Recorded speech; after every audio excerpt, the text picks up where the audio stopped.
لا لآلاء مراحل فكم كم وكم كم ثم كم كم وكم وكم قطعت الفيافي سالما صلى الله عليه وسلم. Maka seorang sahabiah, seorang perempuan, ini masya Allah ibu-ibu semua ini, seorang perempuan sahabiah, mereka sudah bernadar, seandainya Rasulullah SAW pulang daripada peperangan dalam keadaan selamat, maka aku akan menempuh daripada Rabbana di sisi daripada Nabi Muhammad, karena apa? Kegembiraan saya melihat Rasulullah selamat. فلما أخبرت النبي صلى الله عليه وسلم بهذا جلس النبي صلى الله عليه وسلم وقال أوفي من نذرك، فضربت الدف على رأسه صلى الله عليه وسلم فرحة بقدومه سالما من الغزوة صلى الله عليه وسلم. Maka setelah mendengar daripada perkara tersebut, Rasulullah mendengar daripada kisah tersebut, Rasulullah pulang dalam keadaan selamat, maka dipanggillah perempuan tersebut dan dikatakan, apa yang telah kamu nazarkan kerjakan. Maka si sahabiah tersebut ambil daripada duf, kemudian pukul daripada rebana tersebut. Karena apa? Karena cinta, betul-betul cinta melihat daripada Rasulullah pulang dalam keadaan selamat. Hakadha mahabbatuhum lidinihim al-islami. Maka begitulah cintanya para sahabat dan sahabiah, laki-laki dan perempuan, kepada Rasulullah dan kepada agama. Kadalik mahabbatuna li ba'dina al-ba'd. Yaqul Nabi sallallahu alaihi wasallam, la yu'minu ahadukum hatta yuhibba li akhihi ma yuhibbu li nafsihi. Maka begitu juga kita latihan, yaitu mencintai sesama kita. Dalam sebuah hadis Rasulullah sallallahu alaihi wasallam bersabda, tidak sempurna iman kalian apabila kalian belum mencintai saudara kalian seperti kalian mencintai diri kalian sendiri. Dzakar Imam Al-Ghazali fi kitab Ihya Ulumuddin qissatan an Sayyidina Hudzaifah Al-Adawi fi ahad al-ma'arik. Sayyidina Al-Imam Al-Ghazali beliau menyebutkan dalam kitab Ihya Ulumuddin bahwasanya salah satu sahabat Hudzaifah Al-Adawi radhiyallahu taala anhu dalam sebuah peperangan. Ba'da an intahat al-ma'arakah kana yabhath an ahad aqaribihi fil ma'arakah. Maka setelah selesai daripada peperangan sudah selesai semua, maka Sayyidina Hudzaifah mencari daripada salah satu ataupun kerabat-kerabatnya daripada setelah selesai daripada peperangan. Fawajadahu fi anfasihi al-akhirah. Maka Sayyidina Hudzaifah ini mendapatkan kerabatnya dalam nafas-nafas yang terakhir. Wa huwa 'atshan. Dan kerabat tersebut dalam keadaan kehausan. Faja'a bil ma'i yasqiyahu.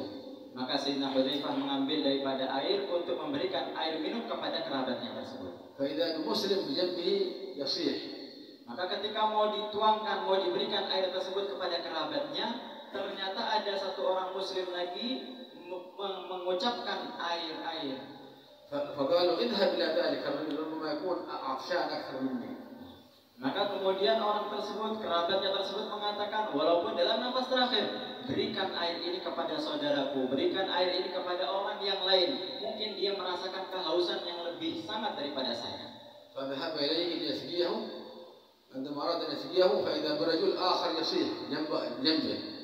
Maka kemudian setelah pergi kepada orang yang meminta daripada air tersebut, hendak memberikan daripada minuman tersebut kepada orang tersebut, ada satu orang lagi meminta ataupun berteriak meminta daripada air. Maka orang yang kedua pun mengatakan, pergilah ke tempat saudaraku yang lain yang ia meminta daripada air, mungkin dia haus, merasakan haus lebih haus daripada hausnya saya.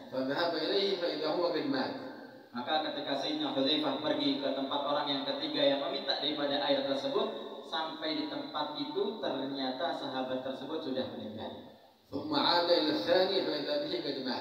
Maka kemudian kembali kepada sahabat yang kedua, orang yang kedua ingin meminumkan daripada air tersebut, ternyata sampai kepada sahabat kedua pun telah meninggal. Maka kemudian ia berpikir lagi, saya akan datang kepada sahabat yang pertama yaitu kerabatnya untuk memberikan daripada air tersebut. Setelah dia sampai kepada kerabatnya, ternyata kerabatnya sendiri pun telah meninggal. Maka ini adalah contoh bagaimana cintanya para sahabat kepada sesama mereka. Allah Subhanahu wa taala berfirman menceritakan tentang daripada sahabat, mereka adalah orang-orang yang bisa mendahulukan orang lain daripada dirinya sendiri, padahal dirinya sendiri membutuhkan air tersebut. محبتهم لصلاتهم، محبتهم لزكاتهم، محبتهم لأولادهم، محبتهم في الدعوة إلى المولى سبحانه وتعالى، قلوبهم ممتلئة بهذا.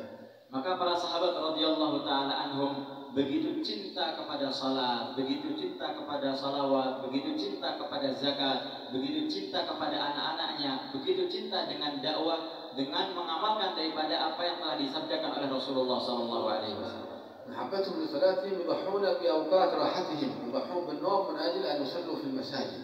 Maka contoh daripada cintanya para sahabat kepada salat, yaitu mereka rela mengorbankan waktu malamnya, waktu istirahatnya untuk apa? Untuk bermunajat salat kepada Allah Subhanahu wa taala. محبتهم للصدقة، يتصدق وهو محتاج إلى هذا المال ويعطيه غيره من الفقراء ويصبر على الجوع.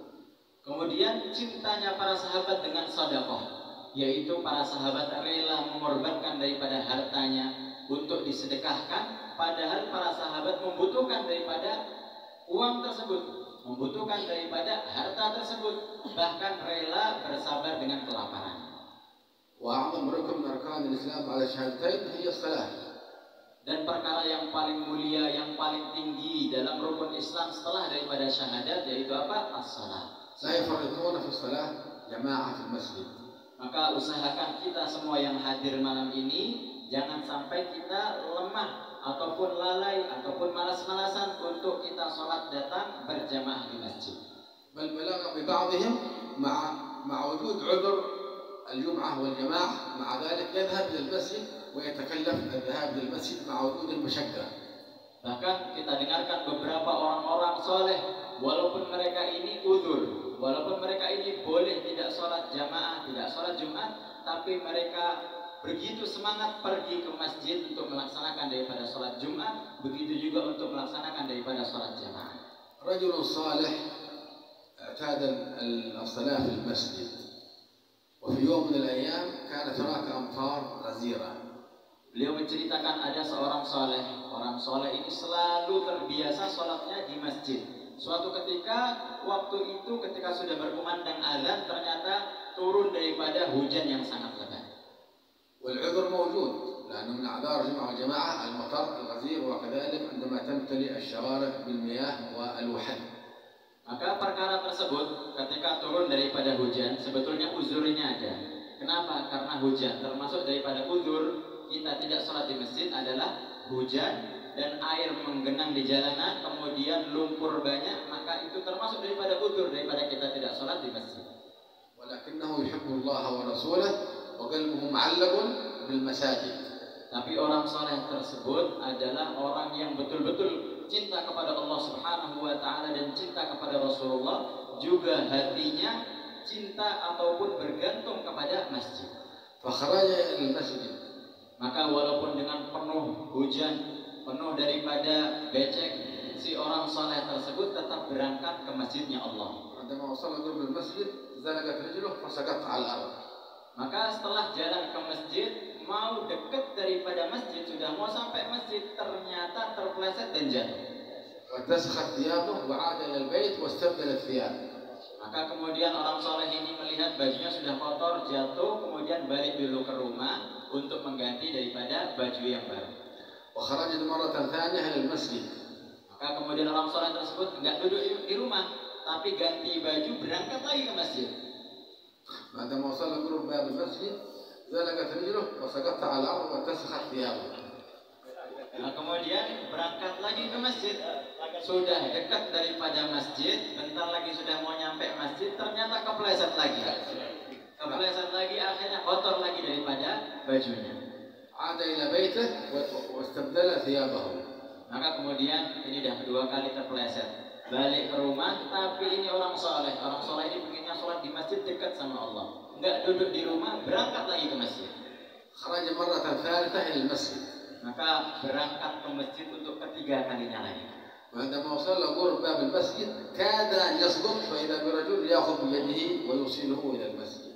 Maka orang soleh tersebut pergi ke masjid untuk yang ketiga kalinya, dan ternyata betul setelah dekat daripada masjid mau terpeleset lagi. Pas mau jatuh ada satu orang syabab, satu orang yaitu muda, mungkin ya seperti yang depan-depan ini, megangin daripada orang soleh tersebut supaya tidak jatuh. ففرح منه وشكره وسأله من أنت الذي أعانني الله بك على دخول المسجد. Maka orang soleh ini berterima kasih kepada anak muda ini. Waduh nak, Masya Allah, terima kasih kamu telah menyelamatkanku sehingga aku sampai ke masjid. فأخبره أنه الشيطان الرجيم. Maka orang soleh ini nanya, kamu ini siapa? Kok menyelamatkan saya? Maka orang anak muda tadi dia katakan, saya ini setan. فاستغرب الشيطان الرجيم إبليس تصد الناس عن ذكر الله وعن الصلاة وتأخذني إلى المسجد. Maka orang soleh ini kaget, loh, yang namanya setan, yang namanya iblis ini biasanya menyesatkan, bukan membantu orang ibadah. Jadi malah setan atau iblis malah membantu saya ke masjid.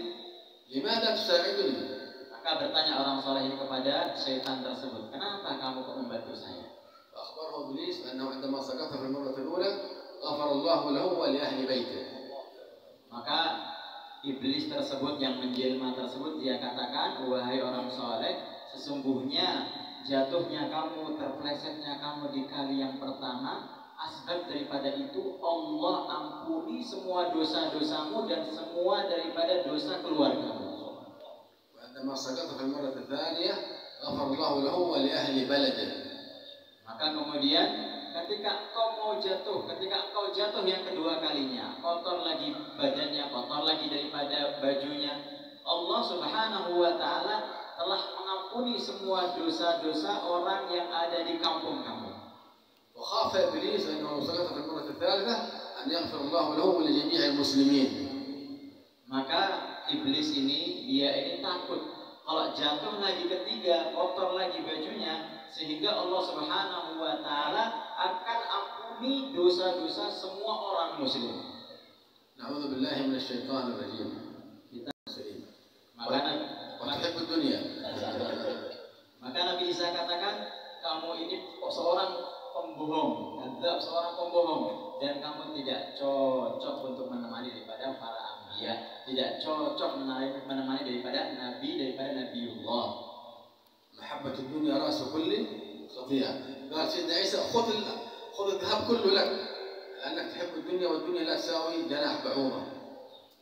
Maka Sayyidina Isa beliau katakan, kamu ini mencintai dunia sehingga tidak cocok untuk menemani daripada Nabiullah. وجدوه مع الذهب جالس. في اليوم الثاني عاد سيدنا عيسى عليه الصلاة والسلام من سفره فإذا بالذهب وإذا 3 رجال أموات أمام هذا الذهب. Maka hari yang kedua Sayyidina Isa melewati daripada tempat tersebut, melihat ada emas yang kemarin dan melihat ada 3 orang yang telah mati ataupun meninggal di tempat itu. وقال الذهب كوني كما كانت كما قلت بإذن الله فعادت أحجار وتراب.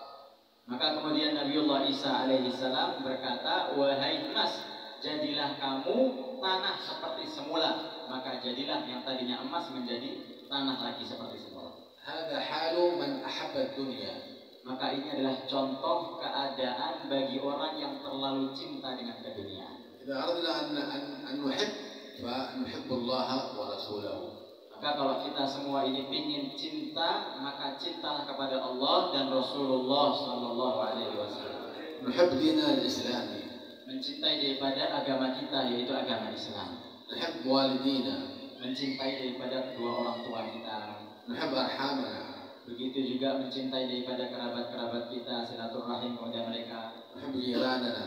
Begitu juga kita cinta kepada tetangga-tetangga kita. ونحب جميع المسلمين. Kita juga mencintai daripada semua orang-orang muslim. جعل الله وإياكم من خواص محبوبيه. آمين اللهم آمين. وبارك الله لنا في هذه الليلة المباركة وحشرنا وإياكم في زمرة النبي صلى الله عليه وسلم وصحابته أجمعين. آمين اللهم آمين. والعفو منكم جزاكم الله خيرا.